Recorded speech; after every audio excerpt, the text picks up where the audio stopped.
the boss right here. Hi, boss. I'm not the boss of anything. Want to make that very clear. Perfect, because I'm the boss of everything. No competition. Hey, I love it. I love it. All right. All right. Welcome to In the Library with Marsha. and Adrian. Today is August 25th at 8:40 a.m. And with us, we have special guest. Christine Allen. Welcome, Christine. Thank you for having me. Yeah, thanks for being on here. I'm so excited. I love any Me opportunity to work too. with you, and this is wonderful. Thank you. We're very happy to have you with us, but for our listeners who may not be familiar with your work, do you want to go ahead and give a brief biography? Oh my gosh. Sure. Well, first and foremost, I'm here because I am a self-published author and I write YA romantasy, which is a combo genre of fantasy and romance. But I do have a history with Monroe County Library System.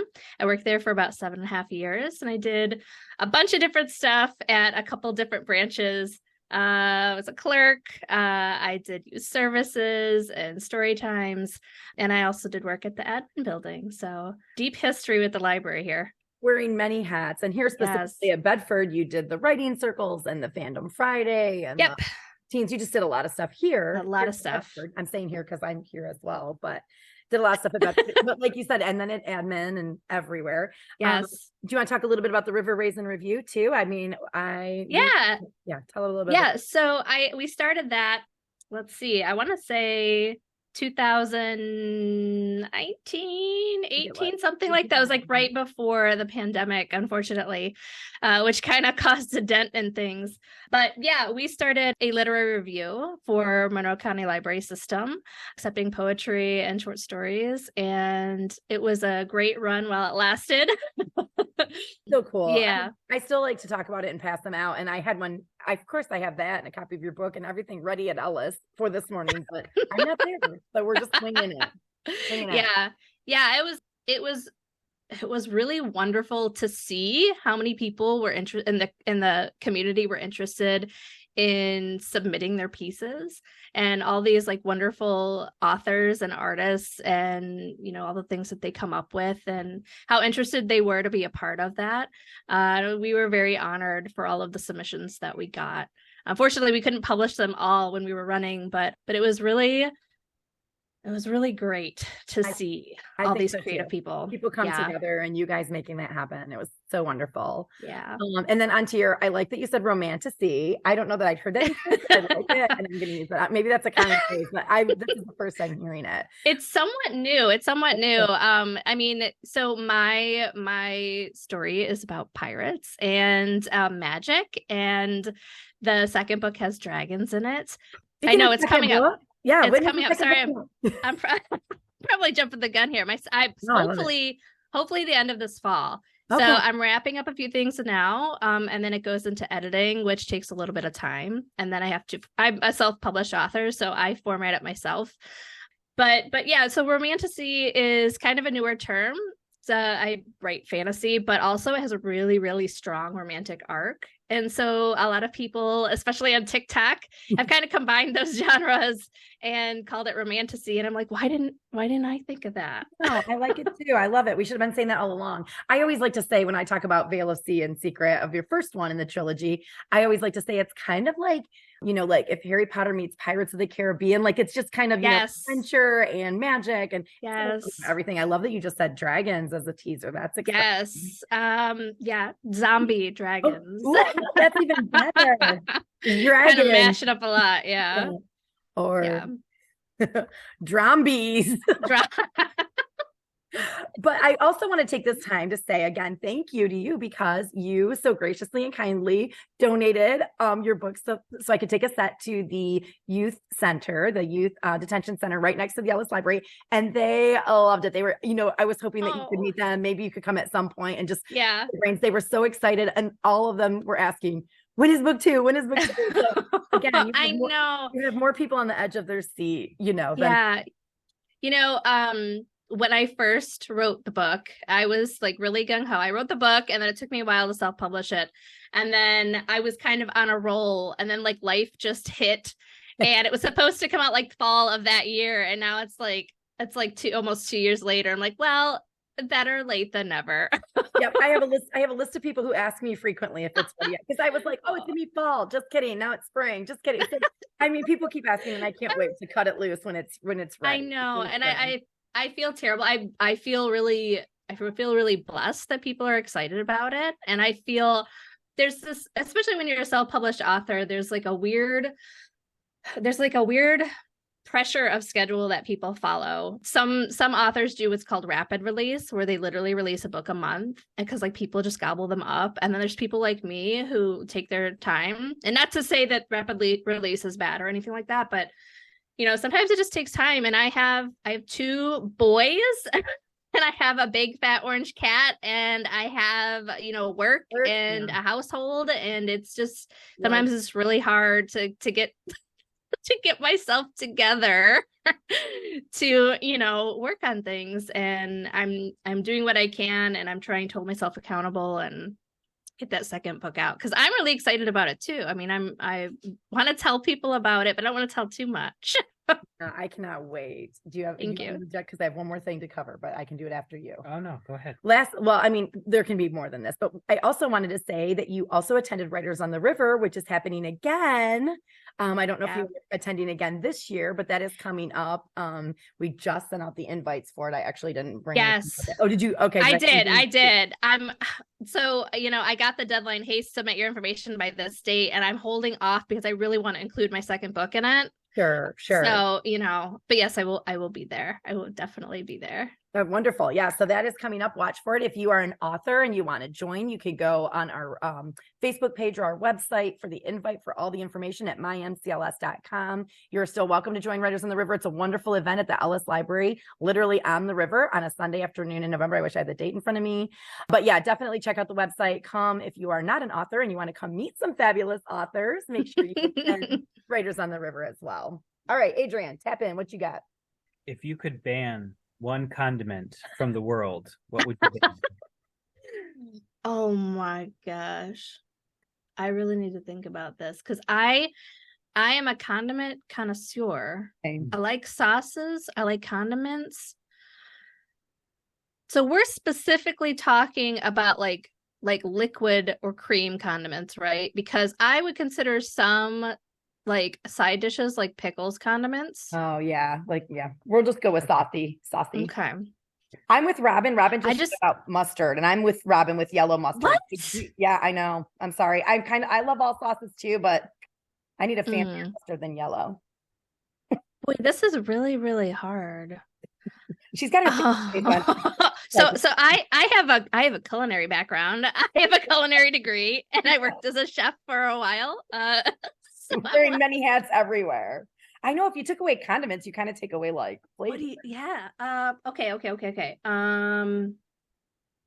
It's not mustard. She loves mustard. I love mustard. Listen, I have to ask the deep questions. I know. The ones that really get in your Be ready because relish. Relish. Okay. I would get rid of relish. And this goes into sweet relish. Sweet. So this goes into my question earlier about like what kind of condiments are we talking about, because I think of like charcuterie board with like all the meats and cheeses, and there usually comes with like gherkins, those little baby gherkins, and I hate those. I hate sweet pickles. So we're gonna go with sweet relish. Good. Sweet relish. It's disgusting. I hate it. That answers both of your questions. Goodbye, sweet pickles. See you, bye. Oh, that's great. Another deep question along the exact same vein. Okay. I'm ready. Would you rather never be able to remove your shoes or never wear shoes again? Same vein. I like that you're like, while we're talking about condiments. I would rather never be able to remove my shoes again. And I think because sometimes I'm really funny about like feelings and textures, like physical touch and stuff. Like I have a real big problem with velvet. It makes my skin crawl. Like, they say people like their skin crawls when they like drag their nails across chalkboard. That is the feeling I get when I touch velvet. So I feel like walking around barefoot just like nonstop would just, oh my God. I don't think I'd leave. I think it'd be agoraphobic.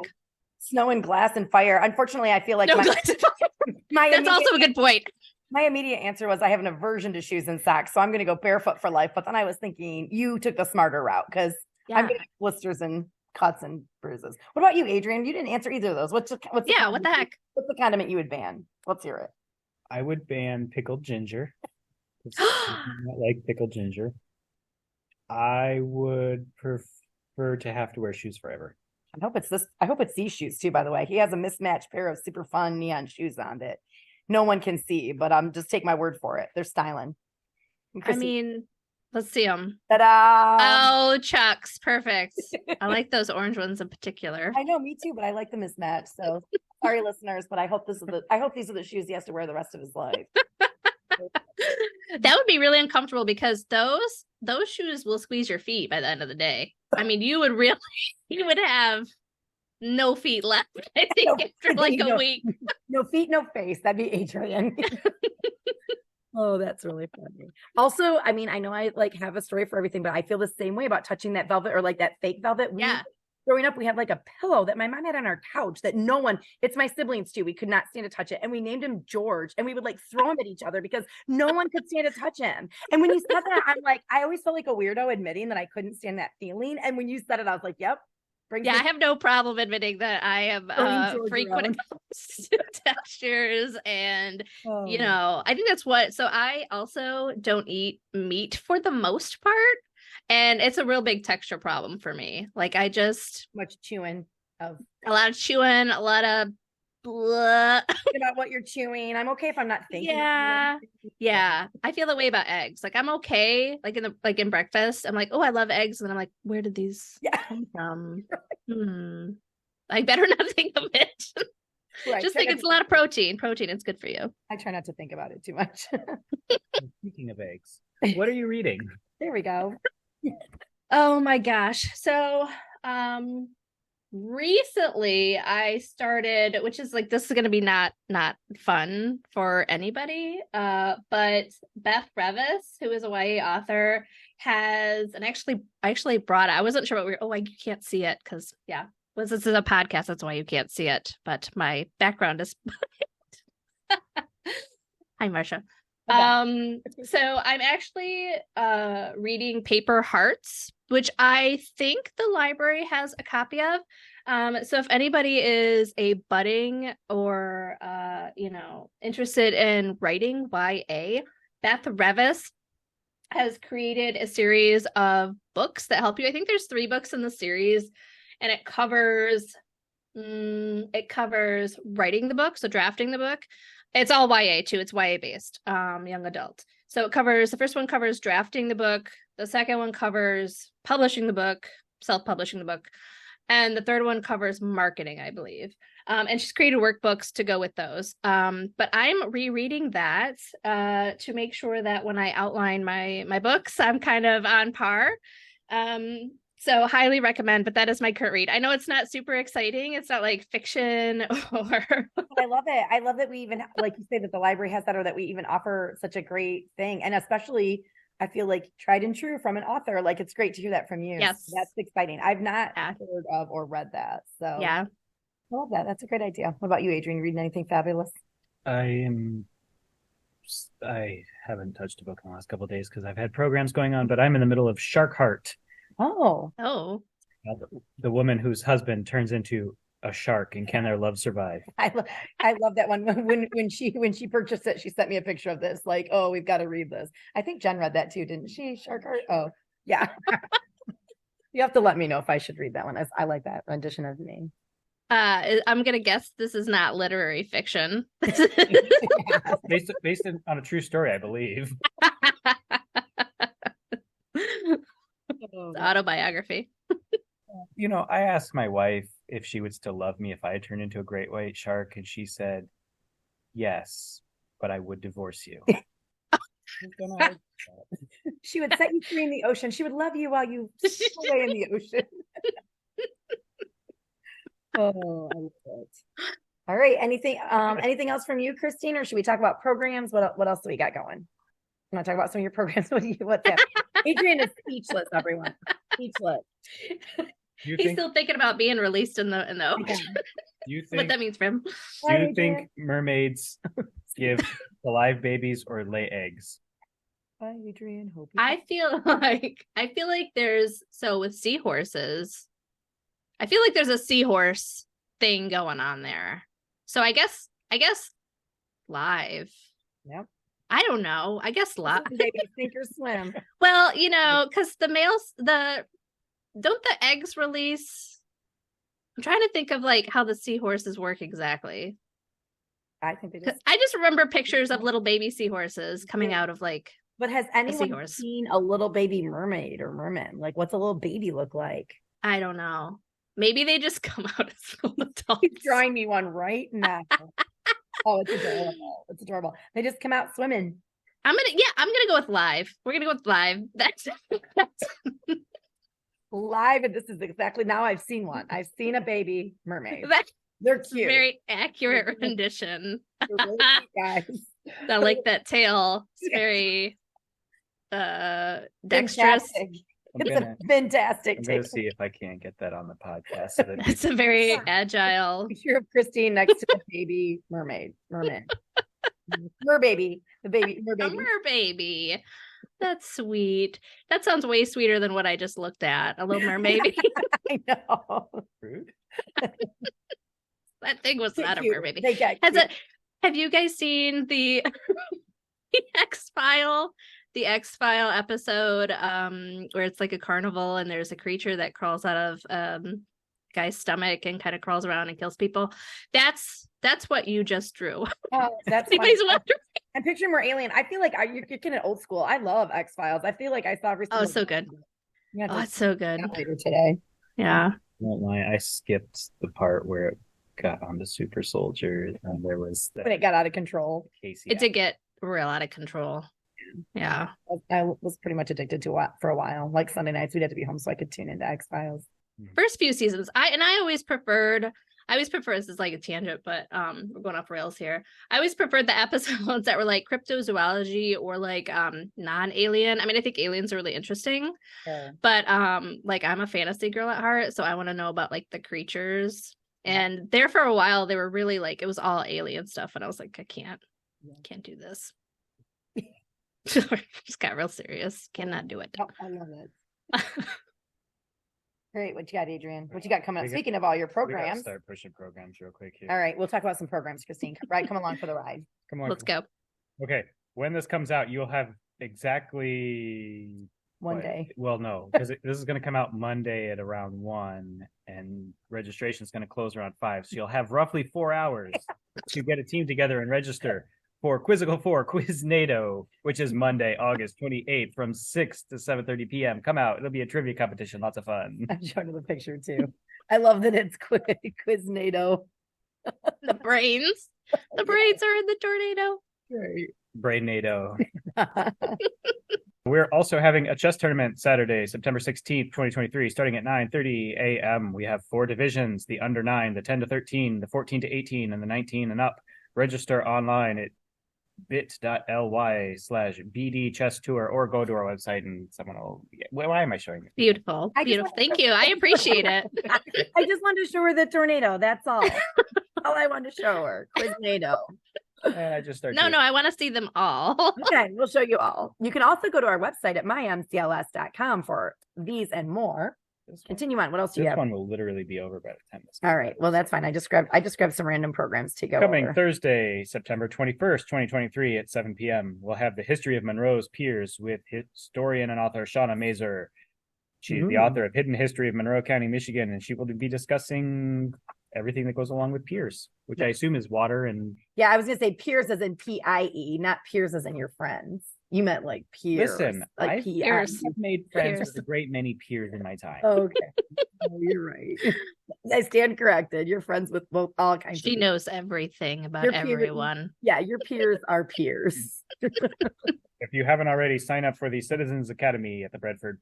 The Bradford. Wow. Sign me up. Bradford? That's what they should name that bread store. It's- Bradford. It's a whole loaf of fun. Wait, there's a bread store? Sorry. Anyway, That's so Slice of Life, we're going to have a Citizens Academy at the Bedford Branch Library.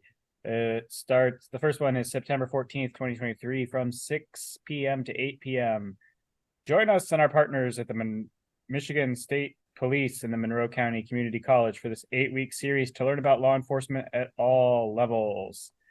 You can go come in, register online, all sorts of fun stuff on that one. Yay. I can't talk today. What's it? Redford. I'm just going to say that the rest of the day. I like Redford. Somewhere between Brad and Bread. And Hey, when is Shauna Mazer coming here again? What did you just say? When is September that? 21st. Okay, awesome. Yeah. So if you were going to write a book that is not a romantasy, what genre would it be? I have gotten on the true crime bandwagon. Yeah. I'm like on it now. I'm committed. I'm on it for life, I think. I know everybody's kind of going crazy with it on all the streaming services, and I'm like, oh, I don't want to know about like all of the horrible things that happen. I mean, I do to like educate myself, but also I don't because it's heartbreaking. But I find it really fascinating, and I think I would probably write true crime. I love that. I've always loved true crime. That's kind of been my jam, or like podcasts and things like that. So I do love true crime. And he had this cold case program here last night. I'm sorry, listeners, you missed it, but he had a cold case speaker here last night. But yeah, I really like true crime. That's something that I tend to veer towards a lot of times or read, talk about when I'm reading. Yeah. I'm going to be honest. I actually haven't read any true crime, and I don't really know why I haven't. I do listen to a lot of podcasts. I don't know if I can like shout out podcasts or not, but I do. I talked about my nephews one time. I'm not really sure either what we can talk about. I'm like, my nephew has a really cool podcast, but I was like, we don't endorse anything like that. So afterwards you're like, I don't know what I should. Yeah, no. So take this with a grain of salt. This is a podcast for 18 and older. We'll just say that just to be safe. Sure, yeah. But it's called Killer Queens. Oh, okay. And it's 2 women who were born, I think they were like late 80s, early 90s. So they kind of have a spin of like 90s, early 2000s to their podcast, but they're true crime. Okay. And they're really, so one thing I really like about their podcast is that they are really empathetic to the cases that they talk about. And they're you could just tell that their heart goes out to the families that are affected and the people that are affected by these cases. And that's one thing that draws me to their podcast. I mean, they do their research. They're really informative, but also they're really empathetic. So shout out to Killer Queens podcast. I love that. No, I love that so much. Well, and I was thinking when you said Shauna Mazer was coming here, I was like, oh, I should probably talk about some of the things going on at Ellis, because I was looking up, trying to find the day for it. They are having a thing on the Civil War, like the grub, like literally eating grubs. And so that's part of the Civil War roundtable that meets on Thursday nights at Ellis. But then I also see in October, on October 26th, is the Historical Hauntings of Monroe, also with Shauna Mazer. So if you'd like to see her at both locations, she's going to do all the ghostly things, frightening French legends, tragic tales, wily witches, crime of the century. So that's going on too, along with the Santa Fi book club. I thought for sure you were going to say Santa Fi when you asked about genre. So I love that you're into true crime now, because I also feel like fantasy and sci-fi is kind of your jam, and Ellis has a fantasy book club on the last Wednesday at 7. And then of course we're starting our back to school bingos and story times and Joel Tacey's spectacular magic show. So we have a lot of things coming up now that summer reading's over and we're thinking about going back to school. So again, mymcls.com events calendar. Look, you can search the whole calendar for all branches or specifically the branch nearest you, or go to all of them. Everything's free at the library. Free. Got another question? What you got? So serious. How long do you believe you would survive a zombie apocalypse? So I recently picked up the old game Left 4 Dead and Left 4 Dead 2, which are zombie games. And I think I would last a really long time. I think I've got enough research under my belt. And like I have the brain of a fantasy sci-fi author. So I'm thinking, and also I have diagnosed anxiety. I'm able to plan out a bunch of scenarios and like plan for them and like really get into like what could happen. I would say I would last. Is this like an infinite apocalypse, like zombie apocalypse, or Yeah. who knows? Who knows? Let's say infinite. Infinite. So I'm 35 now. I would probably last until I'm like 58. Whoa, that's good. I think I would last up 58. Yeah. Like I think I would give it a good run. Yeah, like Literally. things like double tap. Yeah, I feel like I'd be really prepared too, but I don't know. I was gonna only give myself like a couple of years, but I don't think I want to live in that world. Well, yeah, I guess that's the other thing is, do you want to? I'm gonna give myself about 2 years, but I'm sticking with that too. I'm gonna go out swinging. That's for sure. Practice your cardio. Rule number 4, rule number 7, cardio. I forgot that word. All right. Well, what else do you want to cover? Got any more life questions to ask? Do you have anything you'd like to share with our listeners? Anything at all?